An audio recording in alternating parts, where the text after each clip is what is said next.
Hello, my name is Martina. Where I am right now, the day is almost over. It's dark outside. I live in Germany, and today my guest is someone who lives in a country on the globe where it's morning. And I want to say hello and welcome to Julia Neumann. Hello, Martina. Hello, Julia. I'm very thankful that you said yes to share that space with me, that space that I called diving to the point. Oh, your cat. We're doing this in two. She supports me. Super. Perhaps we have a chance to see her later. I love cats very much. Julia, for a little bit to warm up, this morning I thought about starting with a short game. It is really short, and it is, and I gave it the name Sandwich of Silly Terms. And it goes like that. I give you 10 terms, and you answer with one of the 4 feelings. And you take the word of the feeling that fits best for you in your situation to that term that I give you. So it is like ping pong. I say one word and you answer with one feeling. Is it clear to you? And do you want to do that with me? Yes, absolutely. Sounds fun. Cool. Thank you. So let's start. I write your answers a little bit, so that's perhaps there's something coming up later.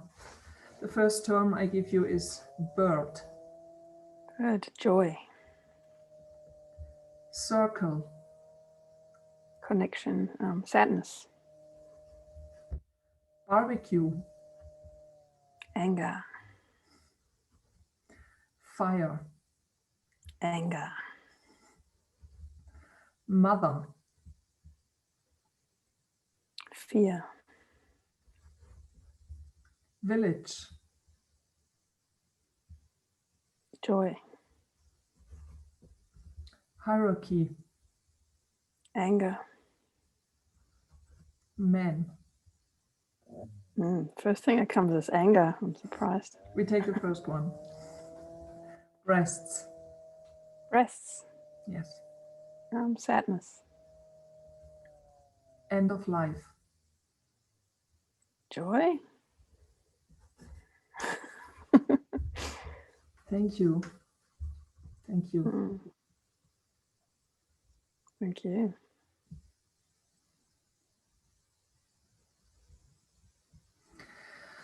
This morning when I was thinking about our conversation, I was thinking about my grounding cord, and I thought, if my grounding cord is docking at the middle point of the earth, and your grounding cord is also docking on the middle point of the earth from the other side, from New Zealand where you live, then we must be somehow connected. I took that as a picture, and I want to ask you as a first question, what does it mean for you to be connected to someone? Good question.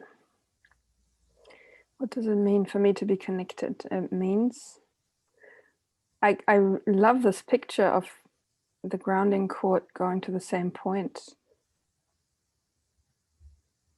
And I notice something energetically when I'm connected with someone, that they pop up in my thoughts or in my sphere, and then I hear from them. So there's an energetic connection. So yeah, different levels of connection. Mhm.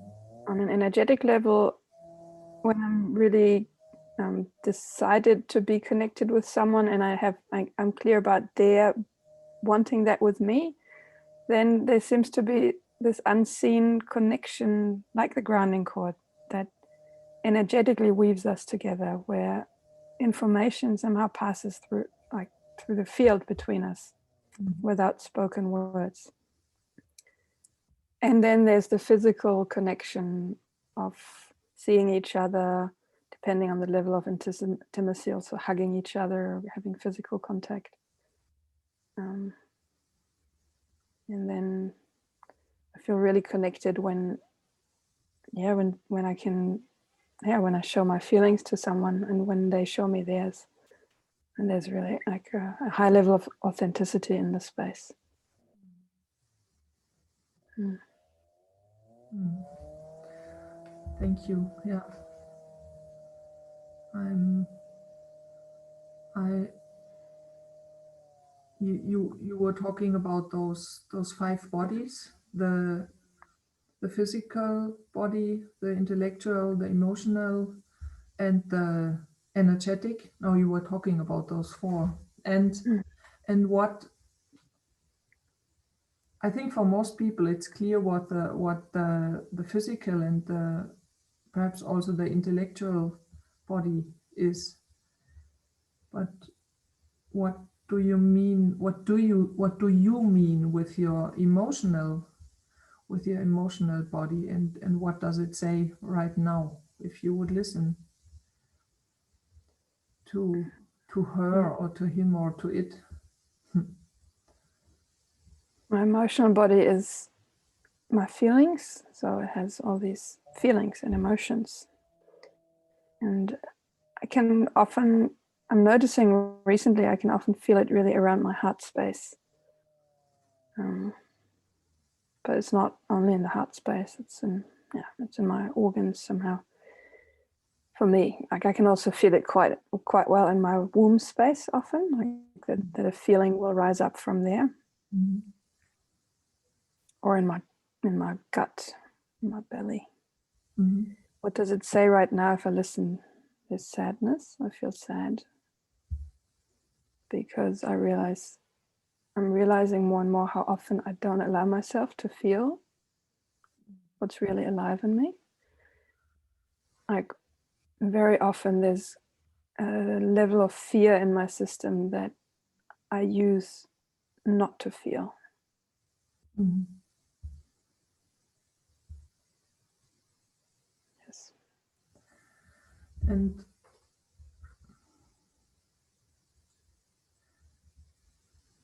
you said that So you feel sadness and fear, and I I would like to mm, mm, I would give a little bit of time for us both to mm, I don't want to make a big thing out of the feelings now, but I want to I want to give a little time for to go away from that words what we feel, and to sense that more, to feel that more, and to let some seconds just go into that emotional body and see what's coming up.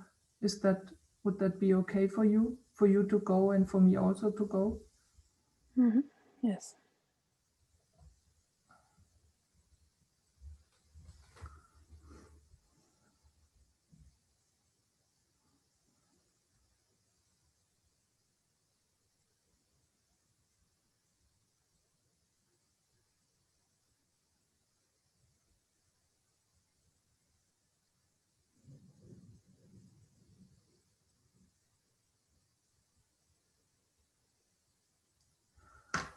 Oh, I, I can hardly stand that because I feel fear that it's that it's that it's yeah, that it's bullshit what we are doing. I but I see you, but I see your sadness. I see your sadness. Will you allow yourself to feel the fear? Yeah.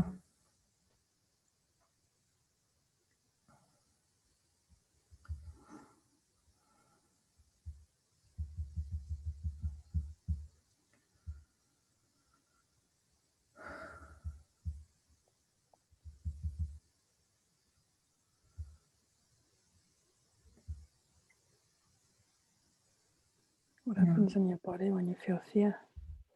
Yeah, it's I can hardly breathe when I feel fear, and my hands start to tremble because I don't trust myself to do that now. Yeah. It feels like you go up into your head. Is that what happens? And the head goes against it and says, you have to hold the space. You cannot go into that feeling right now. And yeah. And I cannot forget that we are doing an interview, and somebody might see that and judge that, what I did. Somebody might see that and judge what you did. Yes. Yeah. Although we would not have to publish that, but yeah. Sounds to me like there's like that's a decision, an old decision that you might want to take into an emotional healing process, Martina. That part that, which part do you mean? Which sentence? The fear of being judged. Yeah. Yeah. Yeah. I write that up for me, yes. So it's really, for me, it's dropping in how important it is for me to do these healing processes.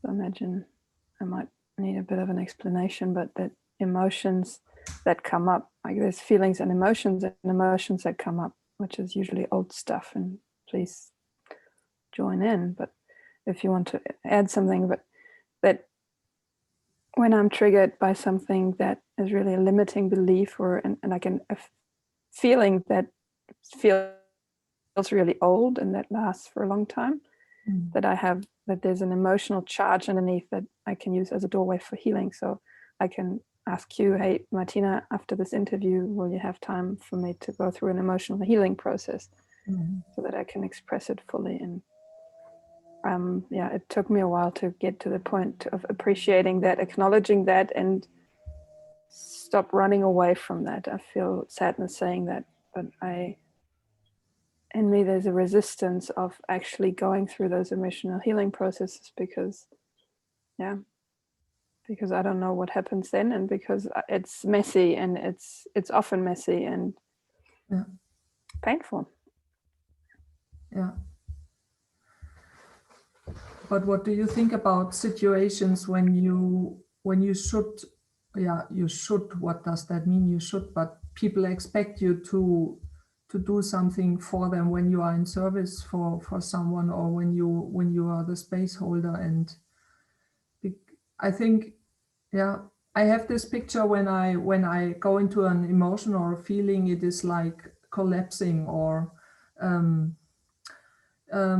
not collapsing, but getting weak. And then for me, to feel means to need support from others. There is this sentence. Okay, next healing. Next emotional healing process. Cool. But how is it for you? Is it to feel and to be at the same point to try to support others and to be the space holder and to feel? How is that for you? Yeah, I notice how when I'm not allowing myself to feel myself, then the space holding goes pretty shitty, to use a not so nice term, but because I then I'm not really present. I can and then I notice like I held space for a friend the other day, and I could sense we were just going in circles, but I couldn't find the way out. It's like, what's happening? Yeah. And luckily there was another space holder in the space, so I bracketed it and I said, stop, something, like, what? And I said to the other space holder, what's happening right now? Like, do you have an impulse? Because I just felt stuck, and that usually happens when I'm not using my anger to be clear, because I'm afraid of saying something that might hurt the other person. I think that's one for me. That's a big one for me, actually. I need to write that one down. To be afraid to hurt another person. Yeah, to do it wrong in a way so that it violates them, or it hurts them. Yeah, 13. So for you, is it more that idea when you are you mentioned anger, when you have these qualities of anger, that you could hurt someone with that anger, also with that sword energy that belongs to your anger? Yeah, and I feel sad because I feel sad because I notice how anger is, I'm scared of using my anger consciously, because when I started using it, when I first realized, okay, this is actually a resource for me, and I can use it, then it would come out unconsciously, because that's just what happens when I learn to walk. I fall. It's just part of the process of learning, and I would let myself, by the feedback I received that it was too harsh or too something, I would, it's like a snail, I'd come out of the house with my tentacles, or whatever you call these, and then I'd receive feedback and I go back and hold it back in. So I feel like I'm a bit like I got stuck with my anger work, because I'd go out a bit and then I'd come back because of the feedback I received, which wouldn't allow me, instead of using it to adjust. So taking the feedback on as something that, oh shit, I'm wrong. I'm doing something's wrong, and I shouldn't be that way, or I shouldn't do it that way. Yeah. Well, but what do you think? Why is it? Because I have also this experience with my anger, and I'm interested to hear more. Why do you think is it with anger? So is it in our culture, in this Western culture, when women are angry, that it's a problem when they show that? Why? Yeah. Why anger? Why not sadness? Why not joy? I mean, there's other problems, but why is this special problem with showing anger in our culture? What do you think? So I have a personal picture image remembering in my system, which is when I was quite little, maybe, I don't know, 6, 8 years old. I had this, I was like, I need a place where, like, I was wishing for a big block of wood and a sharp knife that I could use and ram into the block of wood to be able to get my anger out and to really just be angry. Maybe I was more 8 than I was 6, because I think, never mind. So what that tells me is there wasn't an outlet for my anger. My anger, for some reason, wasn't okay.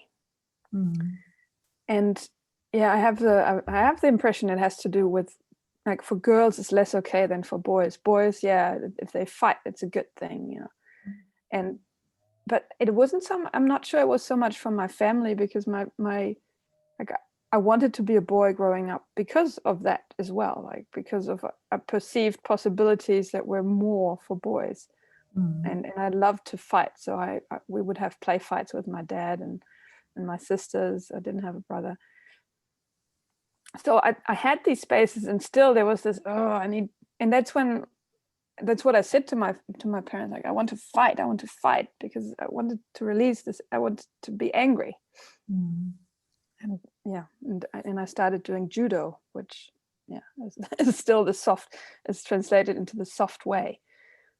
I'm drifting off a bit. So I believe, especially girls, it's connected with this being the nice girl. If I need to be the nice girl, then I can't say yes or no. I can only say yes, really. because otherwise it's not nice, not in the society.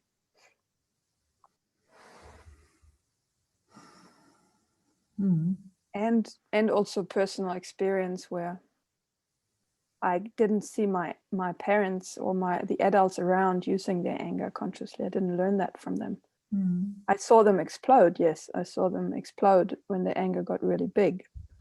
And so I was like, oh my God, that's really dangerous. I don't want that. I better not go there. Is it the same in New Zealand, or are there differences to Germany? New Zealand is really interesting because it has different cultures in one. Like there's the Maori culture, which is a culture of warriors.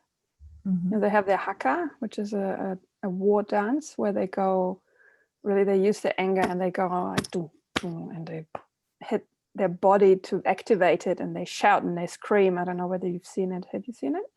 No. I'll send you a video. Oh, cool, yeah.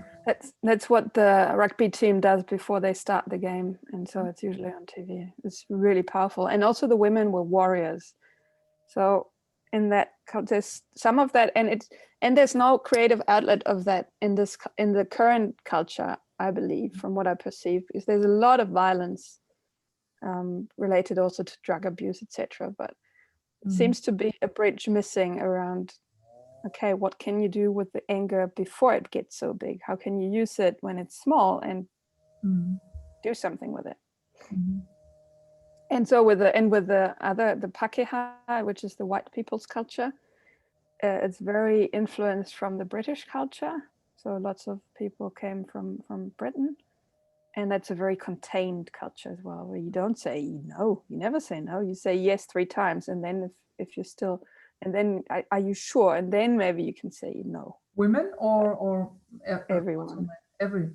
I lived in England. I mean, that's obviously generalization, but it's what I perceived with the British culture as such. Okay. Don't say no. You need to be polite. You don't really say what you'd think. And then the German directness. I mean, Germany has a certain kind of directness to it, which is quite offensive to a British influenced culture. So I think, there's been a lot of use of anger in our past, in our collective, and it's been used really violently. And so maybe it's mirroring what I went through as a kid, or what I'm going through now as well, of this used the anger and it didn't work, and then we got like, oh, better not use it at all. This going out and doing war and killing people and killing Europeans were fighting all the time and killing each other off. And then when the war was over, I was like, oh my God, what did we do? And then go back and not use the anger at all. So it's these extremes. Yeah. And you mentioned the difference between, well, you mentioned that there is no difference between women and men, because that comes from the English culture, that not being able to say no, always say yes. And I see this other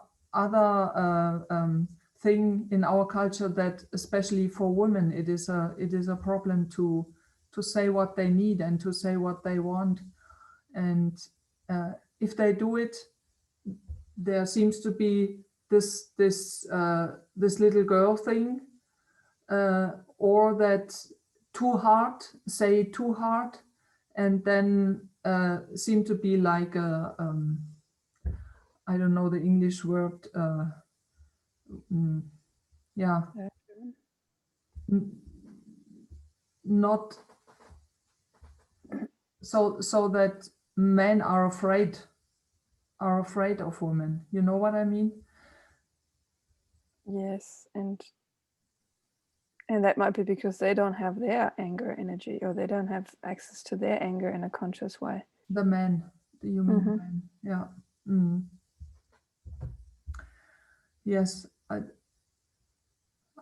I think it's because it was very important for me to find access to that anger, to my own anger. And yeah, that was 2 years ago when that happened. And I heard a same story of you, that it was also started one time that you started to work with your anger. Do you want to tell more about how you got access to that, and how you found that, or what happened that you started to express those feelings, and especially the anger? Yeah. Yes, I went to an Expand the Box training in 2015, my first one, which is, as you know, but I've said for everyone else too, which is the initial training of a set of training spaces in the context of possibility management. And it's about, taking responsibility, like getting access, like modern initiation into adulthood, meaning really being able to take full responsibility for one's life, and that includes feelings. So there we started. I quite well remember an anger exercise we did in there, and it was 2 rows, and one, like I had a man in front of me, and we were supposed to, like, one after the other go into anger, and the other one would just observe or witness the anger. Mm-hmm. And so expressing my anger felt good. I felt really cleansing and alive. And listening to the man's anger, I had to laugh. I had to laugh, because that was the strategy that I learned about, especially men's anger. Mm-hmm. Laugh it away, basically. Be superior, and it's also something I learned about my own anger, just to pretend I'm not angry. Mm-hmm. Not sure whether that makes sense, but somehow there was something around the laughing. So that was my first tapping into real conscious use of anger in a health space. And then from there I went to labs, and I think in my first lab we had this role play where someone represented my father, and I expressed all my anger. And it's not against someone, it's simply about accessing that energy that if I don't use it, it gets stuck, and it blocks my it blocks my authenticity, and I'm just a zombie if I don't have access to it. What do you So I mean took by what do you mean by zombie? What do you mean by that? it's this functioning shell of a human being. Okay. Yeah. It's an Somebody. empty shell. Yeah. It looks like someone's home, but actually no one's home, because I'm in my head somewhere, and I'm not accessing all the resources that I have as a human being. Mm-hmm. Much more than just my brain. And having access to my anger, that's where I learned to have access to my anger, and then I used it outside. So saying, hey, yes, no, don't do this, whatever. Yeah. Mm-hmm. And what does that, being able to express your anger, what does that help you in your all-day life there in New Zealand? For example, it helps me to say what I need to say, and so feeling the fear and then using the anger to actually say. Like in an environment, I'm here part of a club, and there's often there's things that I need to take a stand for, or want to take a stand for. So I that's one example that is really present to me, to say, that doesn't work for me, and that's scary if the whole group is there, and they might not want that, but still saying it. Yeah. And also having a clarity in me in the first place that, okay, this doesn't work for me. Otherwise I might sense that something feels a bit odd. I don't know what it is. And if I don't allow myself to feel the anger, then I won't know that it's actually a no in my system. I actually have a no, and I need to say it instead of adapting and being the nice girl. Do your friends like that? That's an interesting thing, that what I'm noticing is that the more I do that, yes, some friends actually, some people just fall away. They don't like that.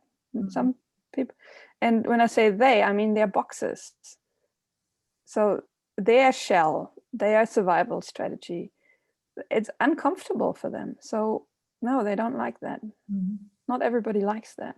And then there's people that really appreciate that, because they also, because it's, they sense that that's more authentic, or that works for them to be in connection with me. Depends really on So it's not right or wrong, but if someone wants to be living an alive life, then they need people around that say yes and no and are alive and are not zombies.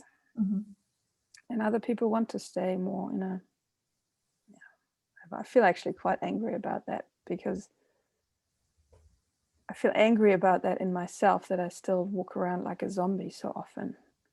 Yeah, that's what I wanted to say right now, because my experience is that it's not like you, once you've learned it and then you do it for your whole life. So it changes. There are times when it's, yeah, when it comes more natural, and sometimes moments when I think I don't care what the other one thinks or thinking about me. I say what I want, I say what I feel, I say what I need. And for me, it's a, yeah, everyday going on learning process. And I wonder if it ever feels like now I've got it. Yeah. Yeah, I relate to that. I have, because the time is, I don't know why, because we just started, but the time is over.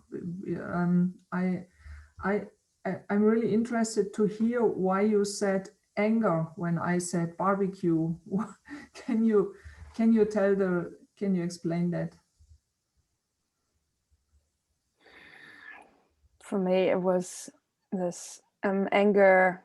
I related to the fire and the barbecue and the heat, and that for me is anger energy. It's like blazing, Yeah. and also if you leave stuff on the barbecue too long, it will burn, it will kill it, it will be destroying. So anger can be destructive. Yeah, okay. Thank you. Yeah. So how long are we going for? 1 hour, and 1 hour is over. No, we started only at past. Oh, you're right. We still have time. You still have time if you want to. You can also use your anger to say it's over. It's over. It's over. No. I really was astonished that the time is already over. I thought we were starting at 8 o'clock, but you're right. We still have time. And there's something else I wanted to ask you, because I have prepared some questions. Yeah, and I have to say that we already had one interview. There were some technical problems that we didn't use that. But in this interview, we were talking about a, for me, very interesting topic, and that was that of being a woman. And you mentioned that most people think you are younger. You look younger than you are. You said that you know that you look younger than you are. And you live in New Zealand, and in Germany it is so that when you say to a woman, you look younger than you are, it is a compliment. And when you say you look older, that's a no-go. You would never say that. You would never say to a woman, oh, you are 40, 49, you look like 62. You would never say that. And I wonder why this is so. And I wanted to ask you, what do you think about that? What I think about that. You want to know what I think about that? No, I want to know. I also want to know what feelings come up when you think about that. Mm-hmm. For me, yeah, it's a lifelong thing that like it's been my whole life. I feel sadness. So I think there's another emotional healing process there. The sadness is a bit of a victim thing around. I always receive that feedback. oh, you look so much younger. And then people somehow connected that. I had the impression they connect that with my competence. So working as a facilitator, as a coach, as a trainer, I have the story that people, if I look like I'm early 30s or mid 30s, when really I'm 41, they think I'm not competent enough to do it because I don't have the experience. But that was your story, right? That was Yeah. your story. Okay.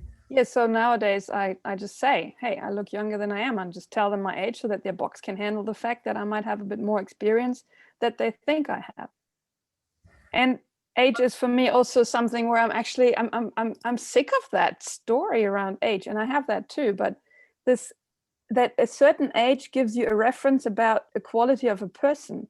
I mean, they can be really wise people at the age of 20, and they can be really childish people and uninitiated people at the age of 80. Like age is it's just a number to start with, and then we fill it with life, we fill it with experiences, we fill it with wisdom. So, and around the women thing, I think it's another way of, like, it's holding on, like this ideal that the story in our society that a woman has to be young and attractive. So if she looks younger than she is, then she's, wow, this equality, wow, you have the endless youth in you, and this is good, and you're young, and blah blah blah. And if you make her look old, say, oh, you look older, then it's an insult almost to her beauty, because old people aren't beautiful. So it's this outward image, like what kind of image, and then that's a whole industry lives off that people want to look younger. It's a brain, actually, yeah, it's like a brainwash. Let's make sure, like, or the industry rides on that wave that if they want to look younger, we can sell them all these products so that they want to that make them look younger. I mean, there's so much money in that story. I'm glad, and I find it great how you go with your anger. I really can feel your anger, and this is yeah. I want to thank you that you use that and go with your anger. But I have a question. Perhaps it's a little bit of provocation for you, because when you were saying that you, because I said this is a story, when you think that people say that people doubt your ability, then you think, then you go with your story, and when you are angry and say something because you think they are thinking like that, then you are angry because of the story that you have. You know what I mean? So that it's an emotional anger, right? Because I believe the story to be true. Yes, perhaps. How would it be if you would only take what would happen if you would only take those words, or question the words perhaps, but not go with that, and because for me it seems to be like a trigger. They say that, and perhaps they want to say something else. Perhaps they don't want to say that they doubt that you have the ability to do it. But could it be that this is like a trigger, and you go for that, and go into your anger and cut up the head of them, and they just wanted to be friendly? Or, you know what I mean? I know what you mean. So there's definitely, I'm triggered. So I'm hooked or triggered when. So yeah, I get what you mean.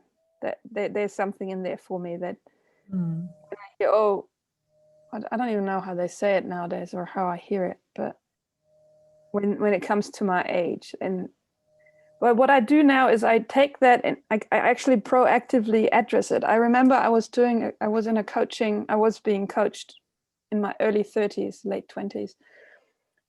And I had that, I mean, it's been with me really as long as I can remember that people thought I was younger. So I was working as a lawyer then. That's a bit of a story now, but I was working as a lawyer then. And I realized as well, in coming to with a client and they would look at me like, oh, but can she actually, like my story was, can she actually do the job because she's so young? She can't be competent. So I brought that up in that coaching session, and my coach said, well, why don't you just address it and say, yeah, no, I look younger, and but I'm not that young, and I'm happy to be here and serve you, whatever. To address that proactively instead of letting that story run, just to bring the clarity into the space. And at the time, I just like, that's too dangerous. I'm not going to do that. So I didn't do that. And now I'm at a point where I just do it. I just say, especially in a situation where I need them to be able to relax around that. I address it. Yes. Not so much with anger. So I'm not going there and saying, and by the way, don't you even think I'm young. I'm so I just say, hey, and by the way, I'm 41. I know I look younger, so I thought I'd just bring that up. So and then they usually go like, oh really? Oh, you don't look that. You look at the most blah blah blah. And to the extent that a year ago I would still, I don't know. No, that's a different story. It don't matter. That would be a story for my box to feed. But so yeah, and there is a trigger that I don't like. If it comes up from the other side, I don't allow myself to connect with what's really underneath. I think that's where you came from, that I don't cut it off and instead connect with what is it. And that's something I think, yeah, that's something I could shift. So first I'm taking the trigger around the competence. I think there's something for an emotional healing process maybe. And then the other thing is looking at how can I connect with them around that. But then for me, really the honest question that I have is, what is your purpose? Like if you're just trying to be nice, what is the purpose of trying to be nice? So what is it that they're really wanting to offer me there? What's the intention of telling me that? Yeah, that could also be an interesting question, if to ask the purpose of it überhaupt, and to say, okay, why am I talking to that person? Is it a job, or what am I interested in? What do I want to create? And then it could be that a question leads to more intimacy. A question to like, why do you say that, or what do you want to offer, or what is the purpose behind your statement, or so. Could lead to more intimacy, perhaps. Yeah. I find that interesting, because I often make the experience that in my head there are some stories that come up when I'm talking to a person, and then I follow that story and go into my own trap, because it's only my story. It's not the story of the other person. And I could tell 100 other stories. So in possibility management, we have this, something else like that is right now possible, the sentence.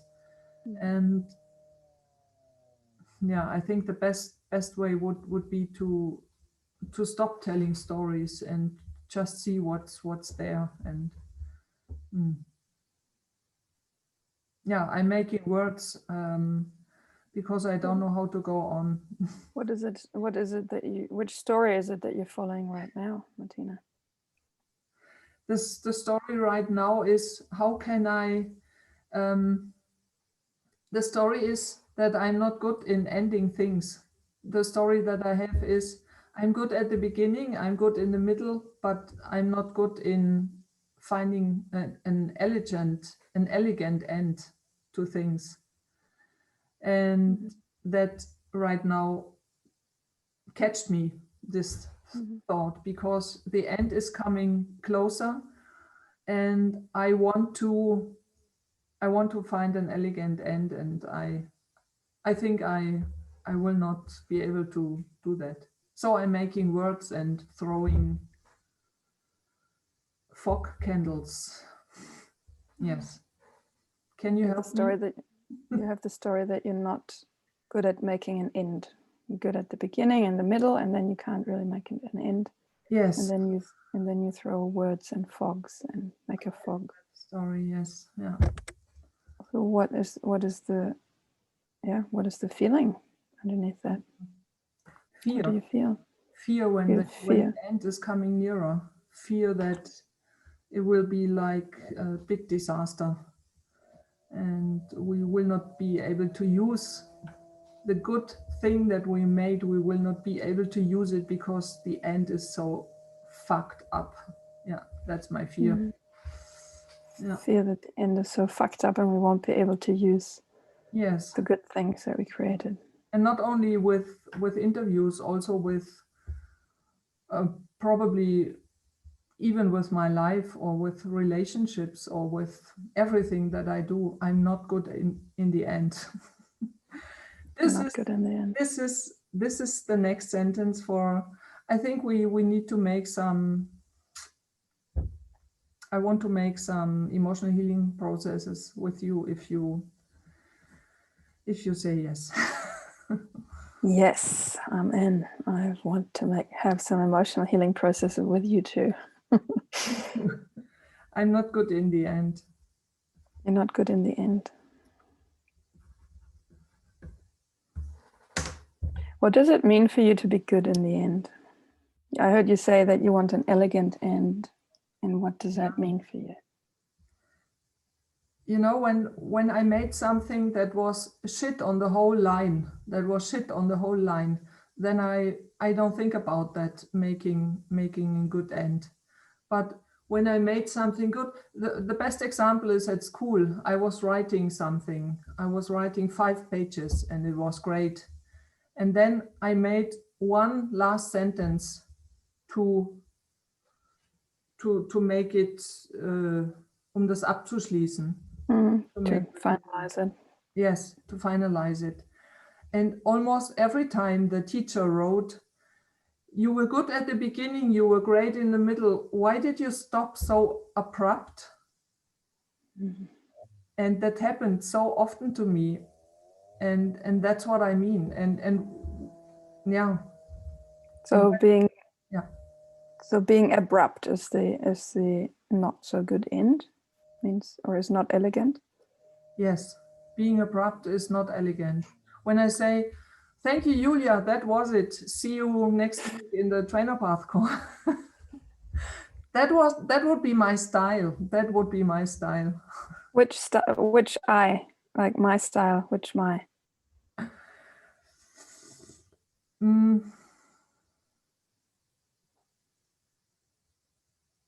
I always don't know which part of me is that. When that question comes, I always think, I don't know. Because I think it's my being. Because my box says you have to make that end elegantly. You have to make a good end. And my being says, I don't want to. It's over, so let's stop. Let's switch it off the machine and go to bed.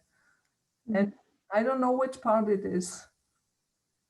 Would it be authentical if I would do it like, yeah?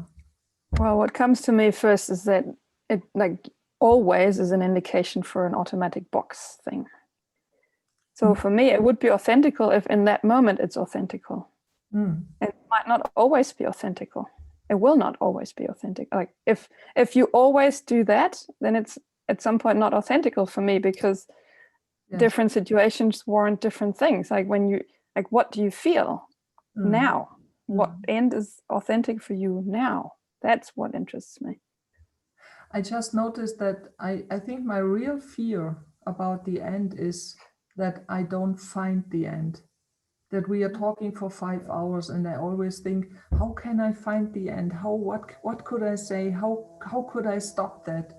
And after 5 hours, I don't know, you fall asleep or so. And yeah, the fear is that I don't find the end. Fear is that you don't find the end.